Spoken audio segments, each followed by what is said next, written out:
Hola, ¿qué tal mis amados? Dios les bendiga. Muy buenas tardes. Con ustedes el hermano Andrés Jiménez de la Iglesia Primitiva Gracia y Verdad. Hoy quiero compartir con ustedes una enseñanza que ha tomado por nombre Preparados para su venida. Y lo vamos a hablar desde el precepto de el libro de Marcos. Desde el libro de Marcos vamos a conocerlo.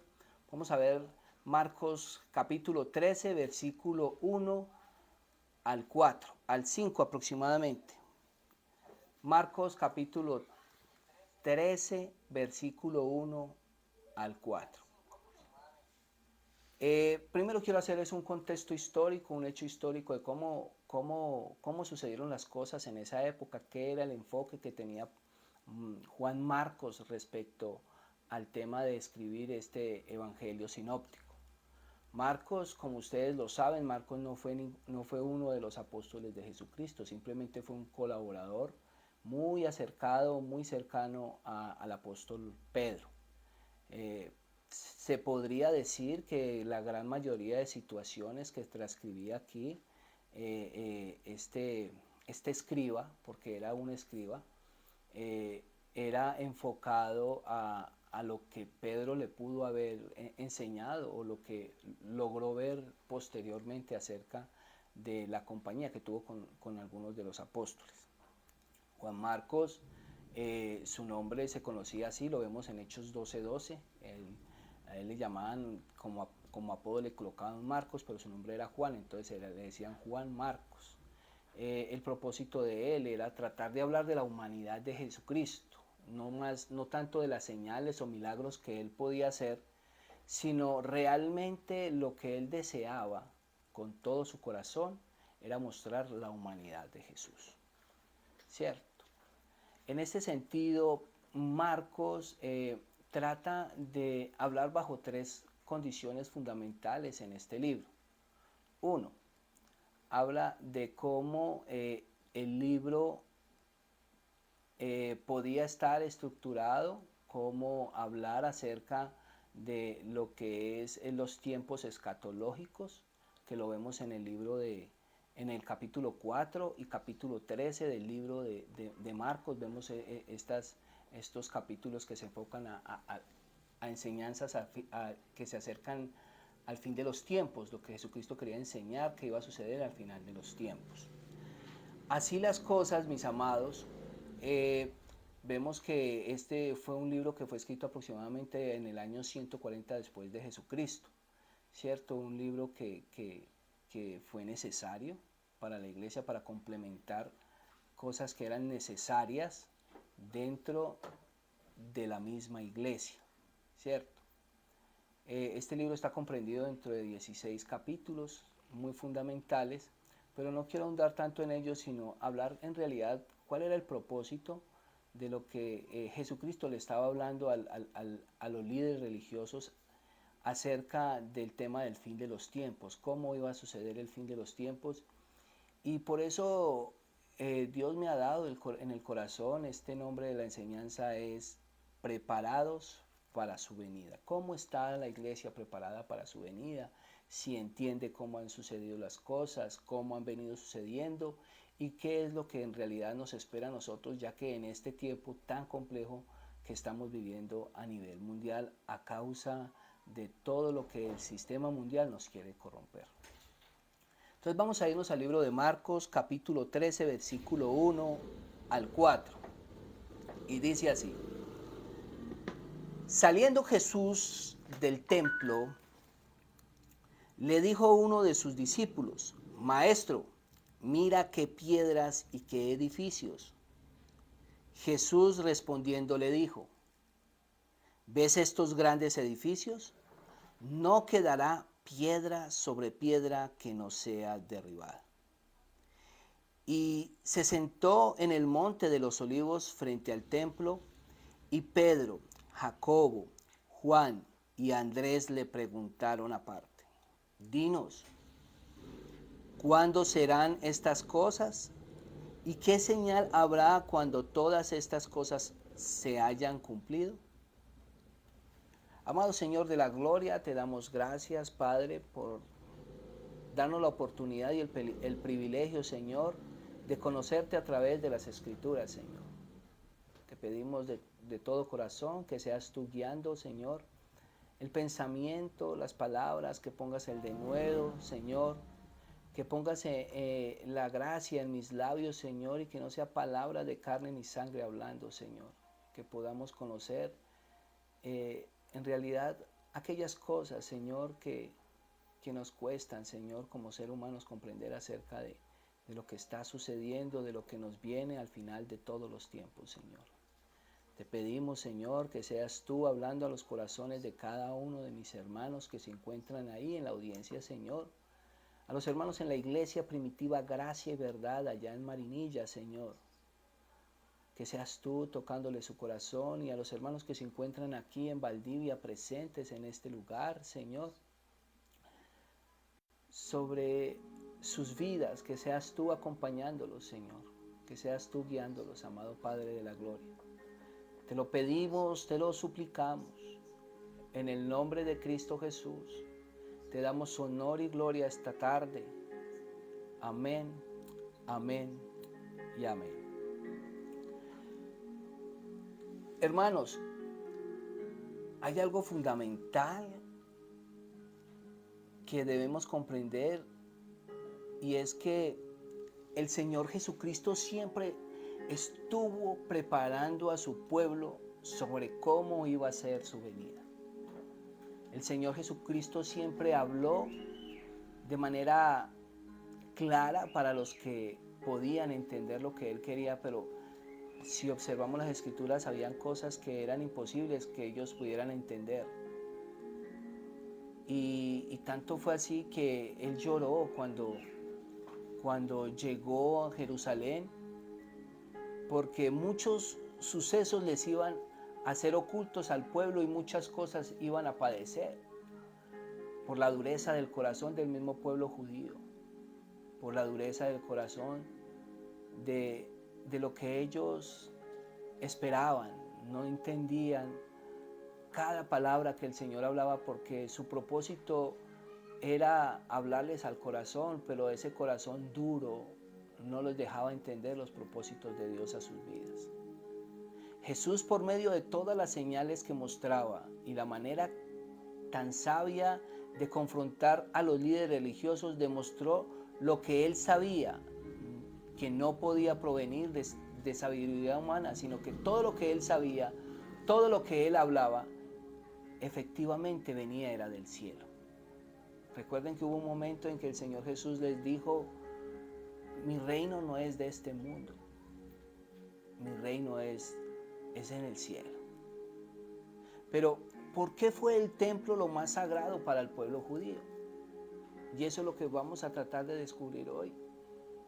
Porque según las costumbres judías, este era el lugar donde moraba la presencia de Dios. Y Jesús quería enseñarles que eso no era así. Jesús quería enseñarles que Dios no moraba en cuatro paredes. Dios no moraba en un lugar rodeado de piedras. Dios no moraba en eso. Y ese era el propósito, y por eso fue contundente y radical a la hora de persuadirlos y decirles que Él iba a destruir o que iba a ser destruido el templo. Para ellos habían hecho de ese lugar un lugar de ídolos, de idolatría, de paganismo. Jesús tuvo celo de su palabra, tuvo celo de lo que hacía a su pueblo amado, por eso los lloraba. Porque por la necesidad y la necedad de su corazón, muchas cosas les fueron ocultas. Por eso, por cuestiones de la ley, les era imposible agradar a Dios. Y era necesario algo más personal. Y lo que Él quería presentarles, algo más personal que el templo, era Él mismo, Jesucristo. Y eso es lo que hoy vamos a tratar de descubrir en esta enseñanza. Así que es importante decirles, mis amados, que para comprender este tema escatológico acerca del fin de los tiempos, respecto a este tema de la destrucción del templo, es importante que lo entendamos desde Mateo 24. Y quiero que si ustedes están allá y los que están acá, vayamos a Mateo 24 y comprendamos algo fundamental, algo que es muy preponderante, muy necesario saberlo, porque era una pregunta que se hacían los discípulos a él. Dice Mateo 24, versículo 3, dice: y estando él sentado en el monte de los olivos, los discípulos se le acercaron aparte diciendo: dinos, ¿cuándo serán estas cosas? ¿Y qué señal habrá de tu venida? Y cuando dice ¿y qué señal habrá de tu venida y del fin del siglo? O sea que hay tres cosas fundamentales que debemos entender que tienen que acontecer. Uno, ¿cuándo serán estas cosas? ¿De qué cosas estamos hablando? Mire que si ustedes ven el capítulo 24 hablamos del tema de la destrucción del templo. ¿Cuándo se iba a destruir el templo? ¿Cuándo iba a ser destruido el templo? Primer acontecimiento que debe suceder acerca de entender el fin de los tiempos. ¿Cuándo iba a suceder la destrucción del templo? 1. 2. ¿Qué señal habrá de tu venida? ¿Qué señal iba a haber de la venida del Señor Jesús? Y 3. El fin del siglo. Son tres cosas fundamentales que debemos nosotros entender para tratar de descubrir, según la Escritura, sin añadirle nada y sin quitarle nada, según la Escritura, lo que el Señor Jesucristo quería enseñarnos y lo que su palabra quiere dejarnos a nosotros para que comprendamos las situaciones que estamos viviendo, mis amados. Pero hoy nos vamos a enfocar acerca de la destrucción del templo. Versículo 1 dice de Marcos 13, dice el versículo 1: saliendo Jesús del templo, le dijo a uno de sus discípulos: Maestro, mira qué piedras y qué edificios. Y quizás el discípulo, con ganas de persuadirlo, con ganas de estimular al Señor Jesús para que dijera que uy, qué construcciones tan hermosas, qué cosas tan maravillosas, quizás lo hizo con esas intenciones y de pronto como para persuadirlo y querer agradarlo, pero eso no era lo que el Señor deseaba de parte de sus discípulos, porque lo que Él quería era que Él fuera para ellos su centro de atención, que Jesucristo fuera para ellos su centro de atención, fuera ese lugar, ese momento especial en el que el privilegio que ellos tenían de tenerlo a Él, es que fue un privilegio que tuvieron ellos. Solamente que la dureza del corazón, el no comprender cuándo, cómo iba a venir por primera vez el Señor Jesús, eso los llevó a ellos a dudar. Al pueblo judío, sobre todo a los líderes religiosos, los apóstoles, por gracia, por amor, porque fueron escogidos por el Señor para ese gran propósito, ellos pudieron entender. Y cuando Jesucristo explica acerca del propósito de las parábolas, Él dice: a ustedes les son descubiertas, a ustedes les son enseñadas, pero a los otros no, a los demás no les iba a ser. Y era porque habían cosas que tenían que ser así para el cumplimiento de su escritura.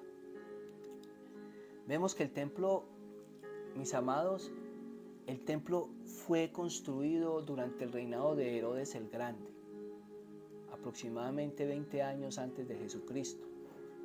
El propósito de este templo era buscar de cierta manera continuar con lo que el Señor les había establecido a ellos en tiempos pasados, a través del tabernáculo, poder tener la presencia de Dios, poder tener la presencia del Espíritu Santo mientras ellos iban y venían hacia todas partes a donde el Señor los llevaba. Y ellos querían mantener un lugar y había sido profetizado de que se iba a construir un templo, el templo que construyó Salomón. Y ellos con la intención de que este templo fuera lo más sagrado, fue construido de una manera hermosa. Fue extremadamente gigante.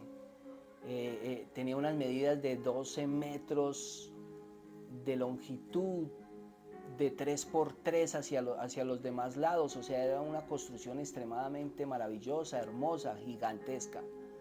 Y eso era lo que a ellos los llevaba a su religiosidad y a creer que sobre eso no había algo más diferente. Estas palabras de Jesús se cumplieron en el año 70 después de Jesucristo a manos de Tito, cuando fue descubierto, cuando fue destruido. Porque el versículo 2 dice, Jesús respondiendo le dijo, ¿ves estos grandes edificios? Le dice al discípulo. Y Jesús le dice, no quedará piedra sobre piedra que no sea derribada. Ahí mismo se estaba profetizando algo. El Señor Jesucristo estaba profetizando algo que había de acontecer. Pero ¿cuándo acontece esto? Esto aconteció 70 años después. Esto aconteció en el año 70 después de Cristo. Por medio de Tito, era un general del ejército romano. Él realizó toda clase de situación para poder destruir el templo. Fueron quemados, fue quemado el templo, fue destruido de manera extraordinaria. O sea que de manera literal, en el año 70 después de Jesucristo, este precepto se cumplió. Por eso es importante entender cuándo tenía que cumplirse esto, o sea que se cumplió en ese momento. Recuerden lo que les decía en Mateo 24 acerca de cómo se debería entender el fin de los tiempos. Y Jesucristo les estaba diciendo a ellos claramente que lo primero que iba a suceder acerca de estas cosas era la destrucción del templo. Y fue efectivamente destruida. En ese momento fue destruida, fue dañada, tuvieron que salir hacia muchos lados, tuvieron que irse hacia otros lugares porque todo lo que allí acontecía iba a morir, iba a quedar sobre ruinas. Entonces vemos que claramente esto sucedió y se cumplió ahí. Pero el propósito de la predicación de Jesucristo frente a este precepto sobre la destrucción del templo fue algo que inquietó a todos allí, inquietó a todas las personas que se encontraban con él. Y el propósito de él era incomodarlos, porque como les decía anteriormente, estos líderes religiosos lo único que querían era hacer de ese templo un lugar de idolatría, prácticamente. Un lugar donde ellos solo creían que ahí era donde se podía encontrar la presencia de Dios. Y de manera persuasiva, de manera indirecta, él estaba hablando era de que su templo, de que el templo iba a ser destruido, ¿cierto? Pero a los 3 días iba a ser nuevamente edificado. Él mismo lo dijo. En tres días volverá a ser construido nuevamente. Y ellos no comprendían eso, pero hablaba era de él. Hablaba era de su persona, de lo que él iba a ser como ese referente de Dios en la tierra, de la salvación que les había llegado. Les habían prometido desde la antigüedad, les habían prometido que el Mesías iba a venir. Les habían prometido de que el Señor Jesucristo iba a llegar, de que el ungido, el Hijo del Hombre, el Hijo de David, iba a venir. Pero a causa del desconocimiento de su palabra, no fueron capaces de entender del que tanto hablaban. Allí estaba. Jesús propició esta declaración con el fin de inquietarlos y confrontarlos. El hecho de la venida de Jesucristo, pues Él era el testimonio verdadero del templo. Y eso lo vemos en el libro de Mateo 26. Vamos a leer Mateo 26, versículos 57 al 68. Mateo 26.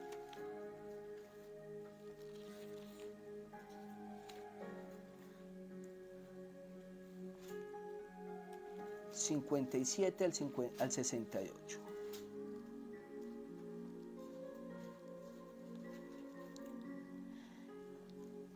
Y a la letra dice: los que prendieron a Jesús le llevaron al sumo sacerdote Caifás, a donde andaban reunidos los escribas y los ancianos.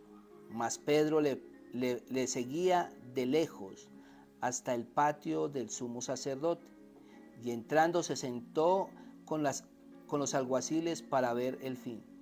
Y los principales sacerdotes y los ancianos y de todo concilio buscaban falso testimonio contra Jesús para entregarle a la muerte, y no lo hallaron, aunque muchos testigos falsos se presentaban. Pero al fin vinieron 2 testigos falsos, que dijeron: este dijo, puedo derribar el templo de Dios y en 3 días reedificarlo. Y levantándose el sumo sacerdote le dijo: ¿no respondes nada? ¿Qué testifican estos contra ti? Cuando le dicen no respondes nada, es claramente que le está diciendo es: culpable o inocente eres de lo que estabas diciendo. Esa era la pregunta, que si Jesucristo era culpable o inocente de eso que estaban testificando. Versículo 63, mas Jesús callaba. Entonces el sumo sacerdote le dijo: te conjuro por el Dios viviente, que no digas si eres tú el Cristo, el Hijo de Dios. Jesús le dijo: tú lo has dicho, y además os digo que desde ahora veréis al Hijo del Hombre sentado a la diestra del poder de Dios y viniendo en las nubes en el cielo. Entonces el sumo sacerdote rasgó sus vestiduras diciendo: ha blasfemado. ¿Qué más necesidad tenemos de testigos? He aquí ahora mismo habéis oído su blasfemia. ¿Qué os parece? Y respondieron ellos y dijeron: es reo de muerte. Entonces le escupieron el rostro y le dieron de puñetazos, y otros le abofeteaban, diciendo: profetízanos, Cristo, ¿quién es el que te golpeó? Mire lo que hicieron estos hombres. Mire lo que hicieron con el Señor Jesús. Fue una cosa deprimente. Porque aun cuando ellos creían que lo más sagrado para ellos era su templo, estaban golpeando en la cara, bofeteando el mismo templo de Dios. Él era el referente del templo. Jesucristo era la piedra del ángulo del judaísmo de los judíos en ese tiempo. Él era la roca, Él es la roca. Él es el templo necesario para nosotros. Es que ahí donde debe estar el pueblo judío, ahí es donde debe estar la iglesia verdadera. Por eso, cuando Pablo nos enseña en el libro de Romanos que Jesucristo vino y hizo de 2 pueblos uno solo, tanto el pueblo judío como gentil, y vendrá el día, porque estamos a esperas, el día que se cumpla el fin de todos los tiempos. ¿Cuándo? Cuando la cantidad de los gentiles haya sido predicada. Cuando los escogidos hayan sido predicados. Eso lo enseña el libro de Lucas. Eso lo enseña el libro de Lucas, pero eso lo veremos más adelante, porque hoy la intención es que nosotros entendamos que el primer paso para conocer el fin de los tiempos es la destrucción del templo.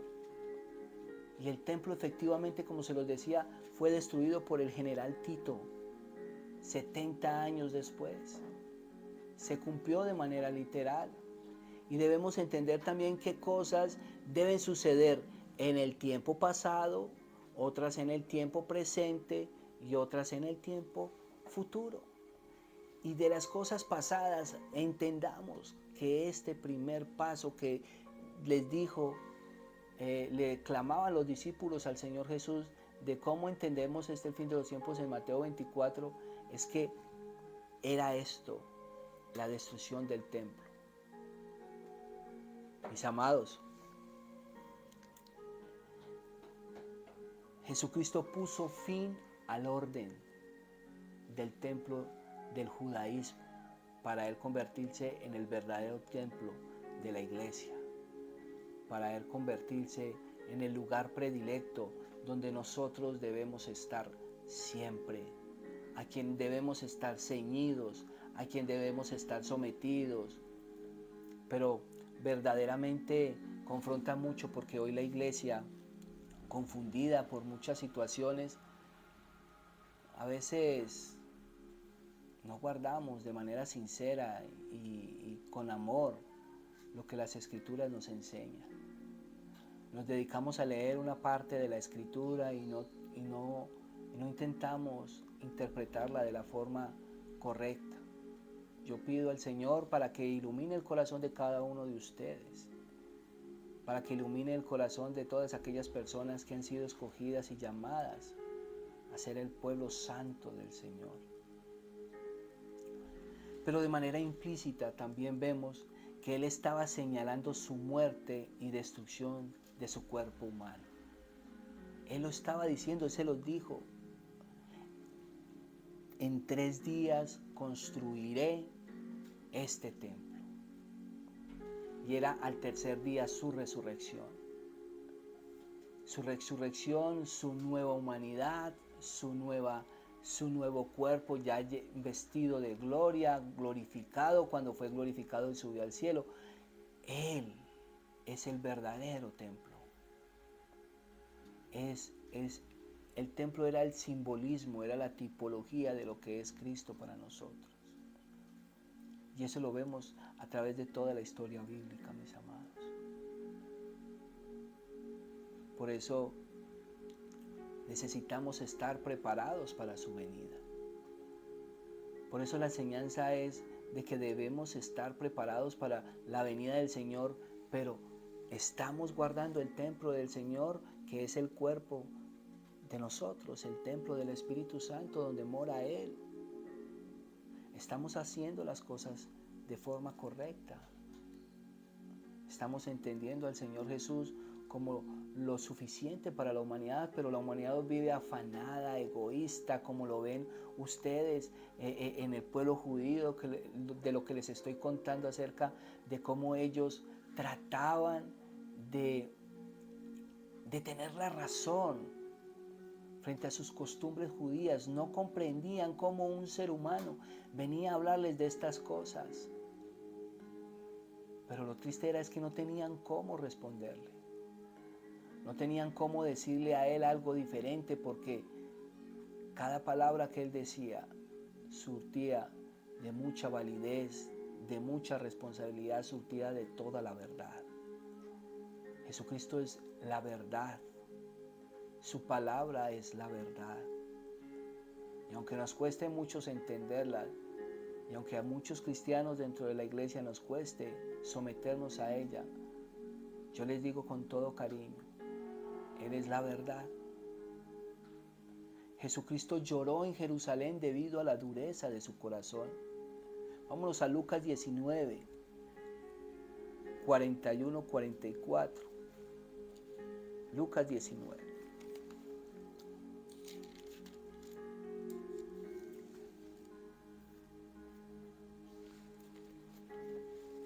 Dice Lucas 19.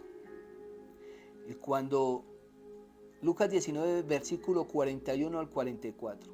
Y cuando llegó cerca de la ciudad, al verla lloró sobre ella, diciendo: oh, si también tú conocieses, a lo menos en este tu día, lo que es para tu paz, mas ahora está encubierto de tus ojos. porque vendrán días sobre ti cuando tus enemigos te rodearán con vallado y te sitiarán y por todas partes te estrecharán y te derribarán a tierra y tus hijos dentro de ti no dejarán en ti piedra sobre piedra, por cuanto no conociste el tiempo de tu visitación. Cuando el general Tito destruyó en el año 70 después de Jesucristo el templo, se estaba cumpliendo lo que aquí el Señor Jesucristo estaba diciendo, y por eso él lloraba.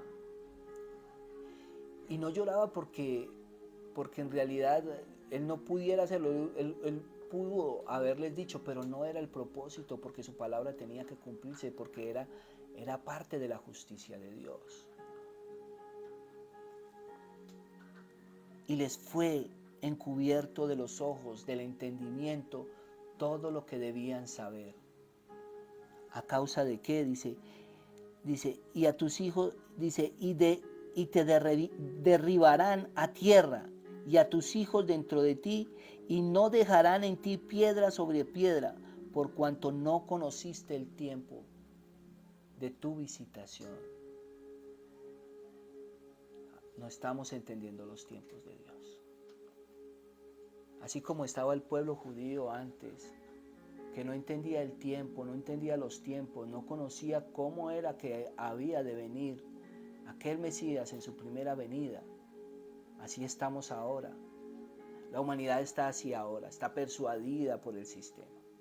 Está persuadida por la tecnología, está persuadida por los problemas, está persuadida por la enfermedad, por el hambre, por la necesidad, está persuadida por todo, pero estamos en los tiempos más difíciles y necesitamos entender el tiempo de la visitación. Por eso la enseñanza dice, preparados para la venida del Señor, para su venida. Prepárese.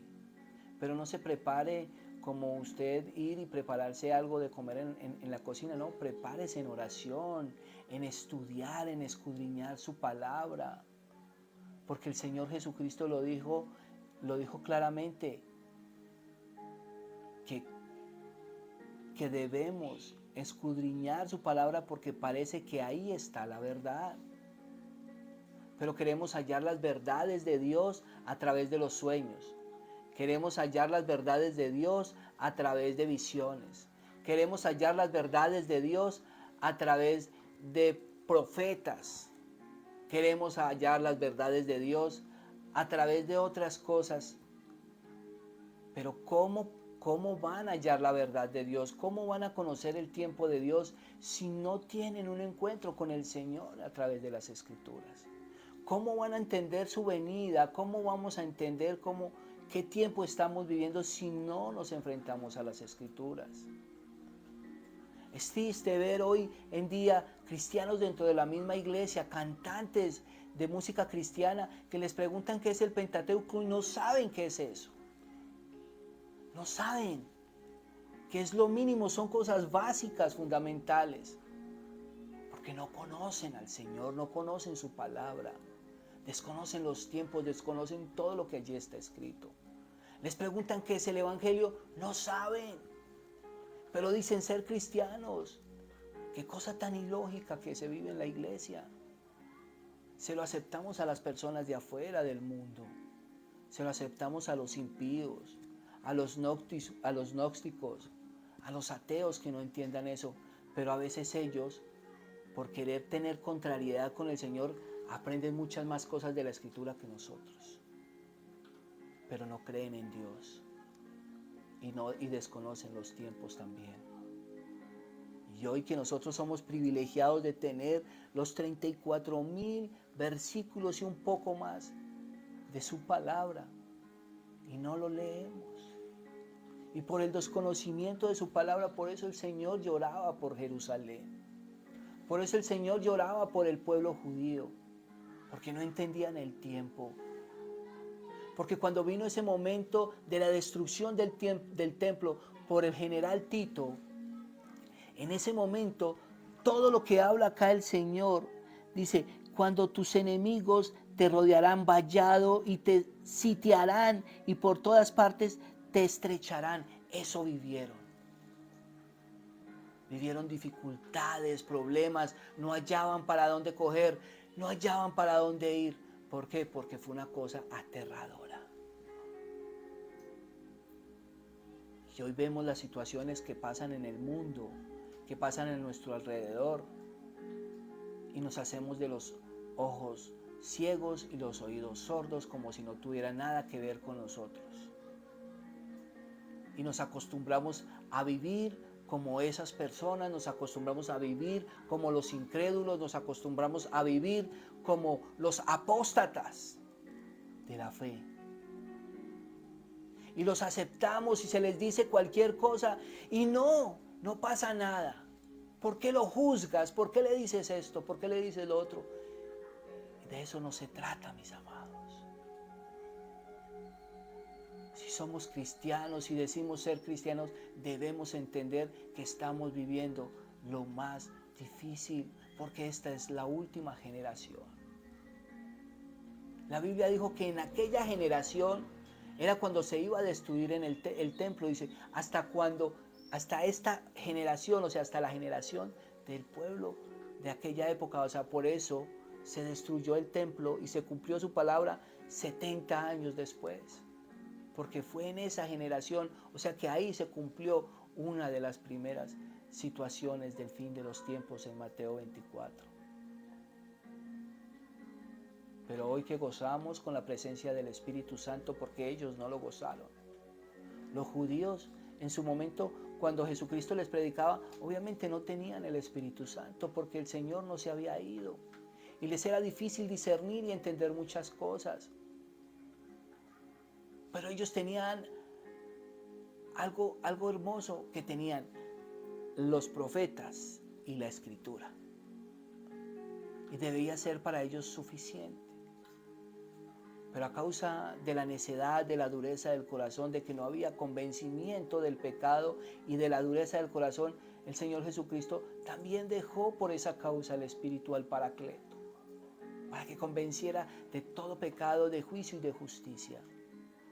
Y por eso muchos judíos se convirtieron, y por eso hoy en este tiempo muchos y muchas personas en muchas naciones se están convirtiendo. ¿A causa de quién? Del Espíritu Santo que está convenciendo. ¿A causa de qué? De la sana doctrina, de la predicación de la palabra de manera correcta.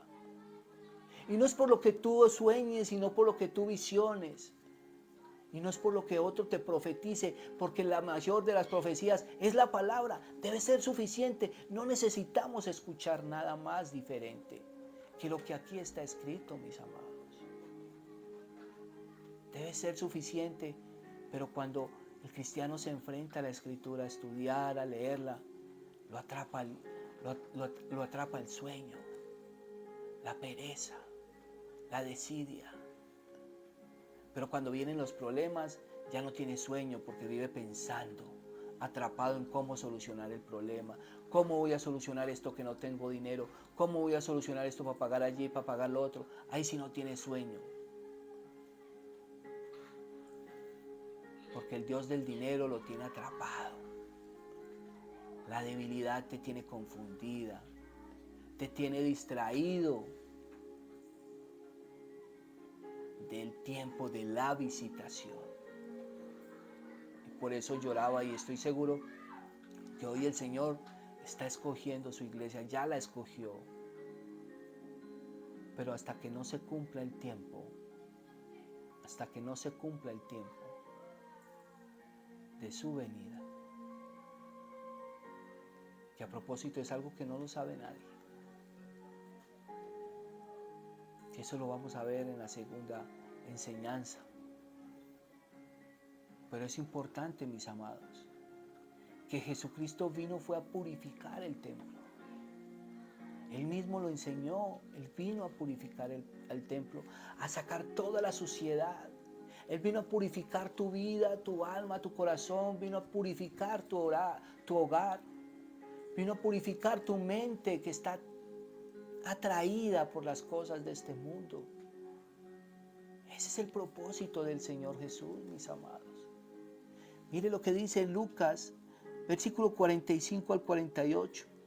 Entonces, en el templo comenzó a echar fuera a todos los que vendían y compraban en él, diciéndoles: escrito está, mi casa es casa de oración, mas vosotros habéis hecho cueva de ladrones. Y enseñaba cada día en el templo. Pero los principales sacerdotes, los escribas y los principales del pueblo procuraban matarle, y no hallaban nada que pudiera hacerle, porque todo el pueblo estaba suspenso oyéndole. Hermanos, ya no es hora de quedarnos en ese suspenso, hermanos. Jesucristo vino a purificar tu vida. Vino a purificar tu cuerpo, tu alma, tu corazón.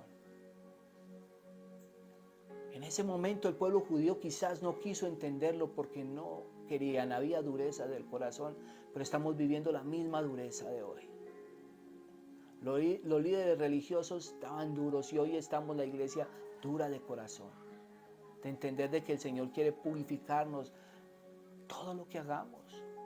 Nuestros sentidos, nuestra manera de ver, de hablar, de comunicar, de expresarnos, de tocar, de pensar, debe ser para la gloria del Señor. Y si estamos inundados, invadidos del Señor Jesucristo en nuestras vidas, estamos siendo purificados por Él. No hay otra manera, mis amados. Jesucristo vino a eso, a destruir toda impureza, toda maldad, toda cosa corrupta, porque Él estaba enojado porque habían hecho del templo una cueva de ladrones. ¿Y cuántos ladrones hay en la iglesia hoy? ¿Cuánto ladrón hay en la iglesia hoy que le roba al prójimo?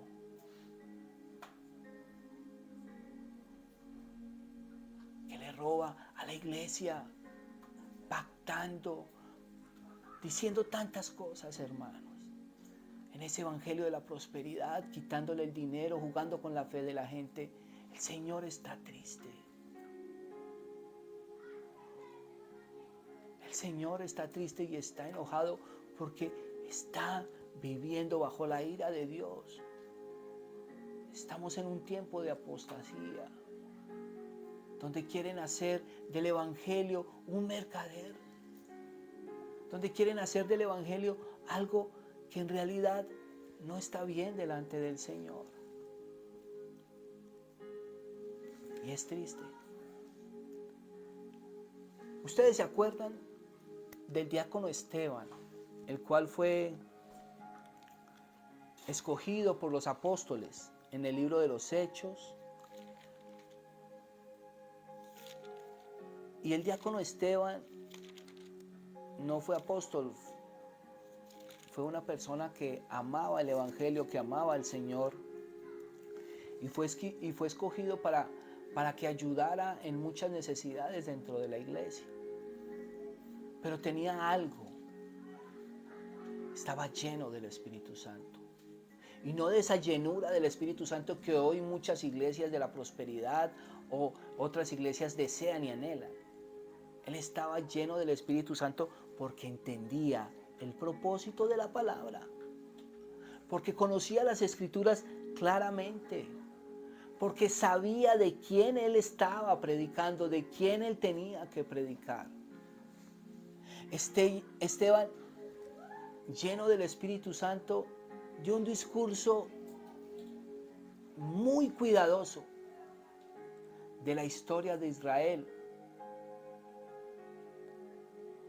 a cada uno de los líderes religiosos. Vamos a leer una parte. Hechos 6, versículo 12. Versículo 8. Hechos 6, versículo 8. Y Esteban, lleno de gracia y de poder, hacía grandes prodigios y señales entre el pueblo. Entonces se levantaron unos de la sinagoga llamados los libertos, y de los de Cirene, de Alejandría, de Sicilia, de Asia, disputando con Esteban. Pero no podían resistir la sabiduría y el espíritu con que hablaba. Entonces sobornaron a unos para que dijesen que había oído hablar palabras blasfemias contra Moisés y contra Dios. Y soliviataron al pueblo y a los ancianos y a los escribas, y arremetiendo le arrebataron y le trajeron al concilio. Y pusieron testigos falsos que decían: este hombre no cesa de hablar palabras blasfemias contra este lugar santo y contra la ley. Pues le hemos oído decir que ese Jesús de Nazaret destruirá este lugar y cambiará las costumbres que nos dio Moisés. Entonces todos los que estaban sentados en el concilio, al fijar los ojos en él, vieron su rostro como el rostro de un ángel. Y el sumo sacerdote dijo entonces: esto es así, casi como la misma pregunta que le dijeron al Señor Jesucristo, y lo que quería persuadirlo era de que si era culpable o inocente de lo que lo estaban acusando. Casi la misma pregunta, mis amados.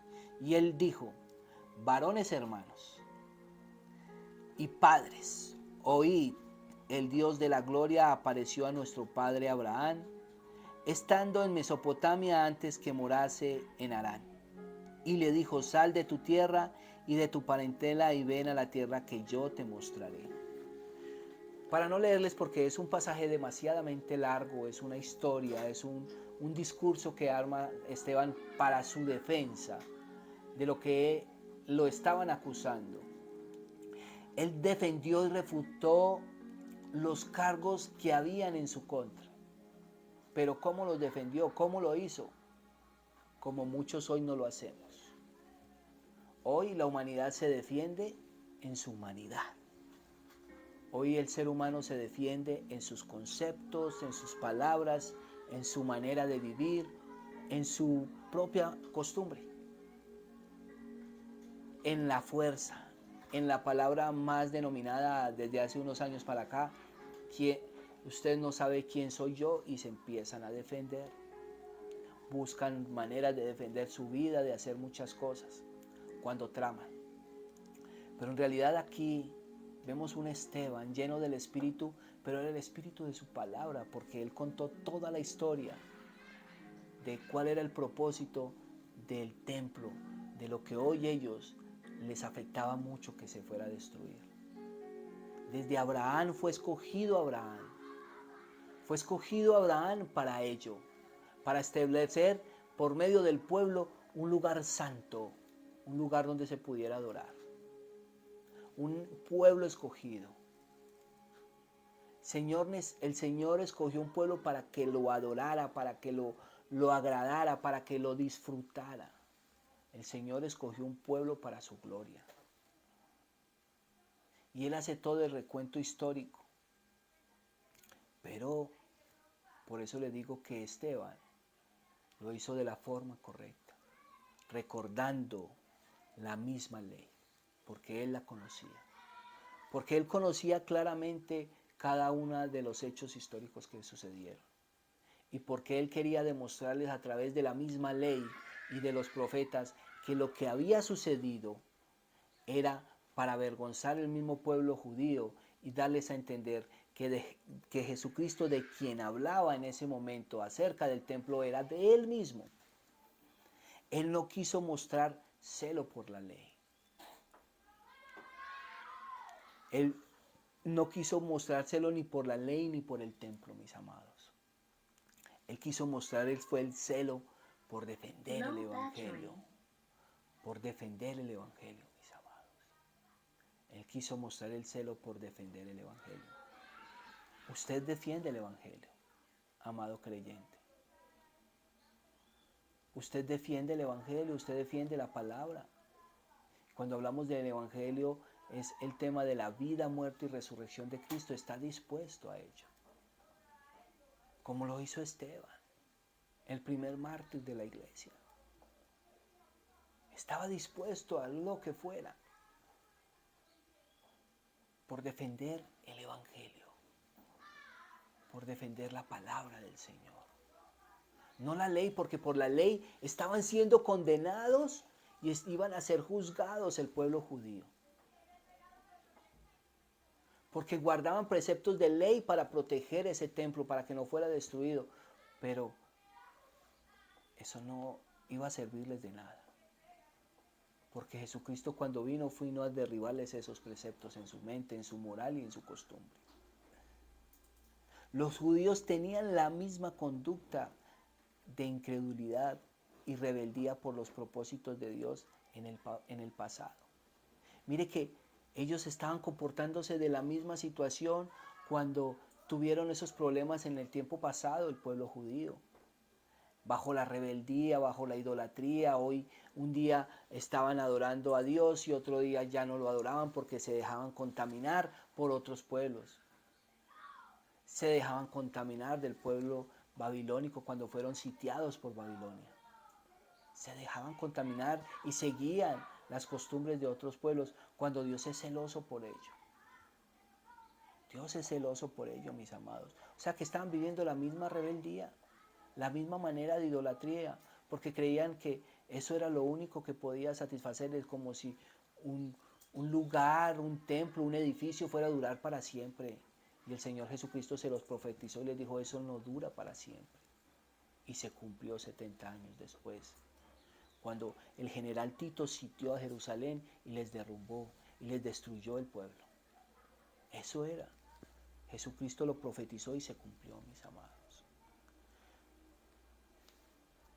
Esteban concluye que la presencia de Dios no se limita a un lugar, no se limita a un sector geográfico, no se limita a algo en particular.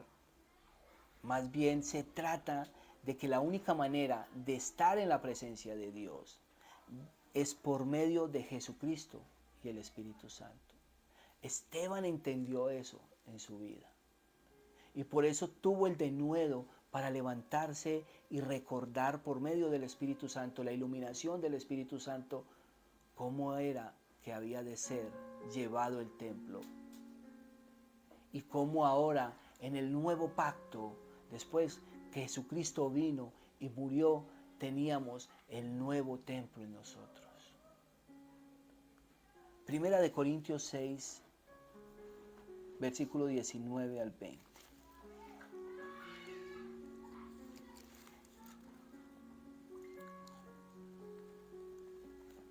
Vamos a leerlo desde el 13.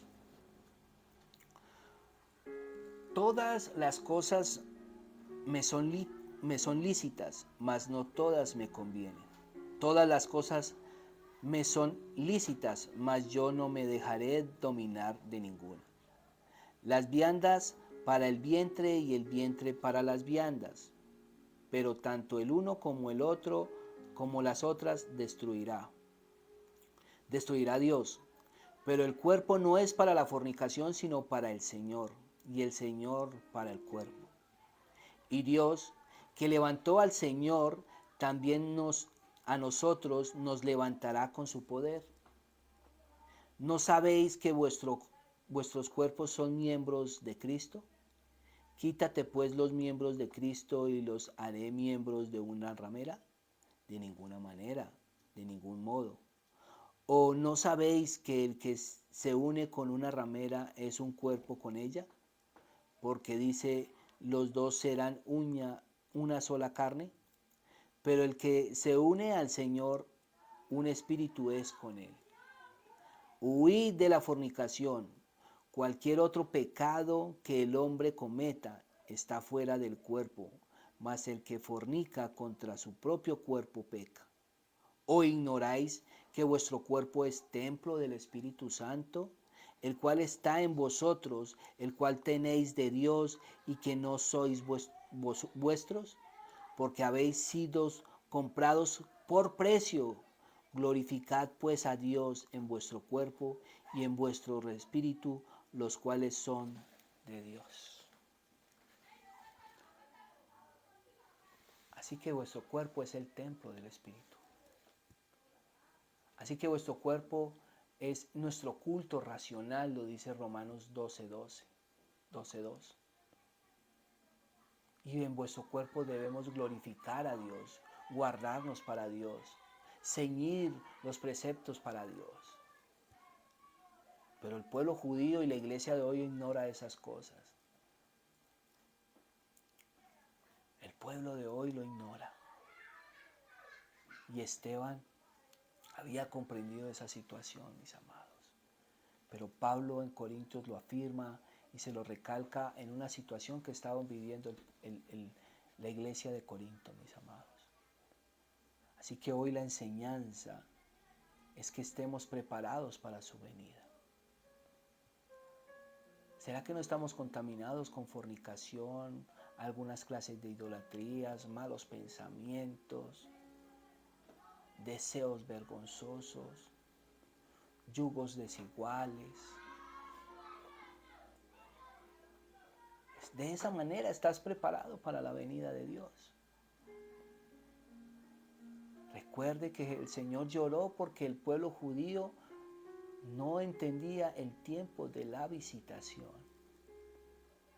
Y aún la iglesia dice que Jesucristo es la esperanza, pero no están preparados para cuando lleguemos. No estamos preparados para cuando Él llegue. Y el propósito es de que debemos estar preparados para su venida. Porque les digo que era necesario que ese templo fuera destruido. Era necesario que ese templo fuera destruido para que cada persona pudiera gozar de manera personal a Dios en su vida.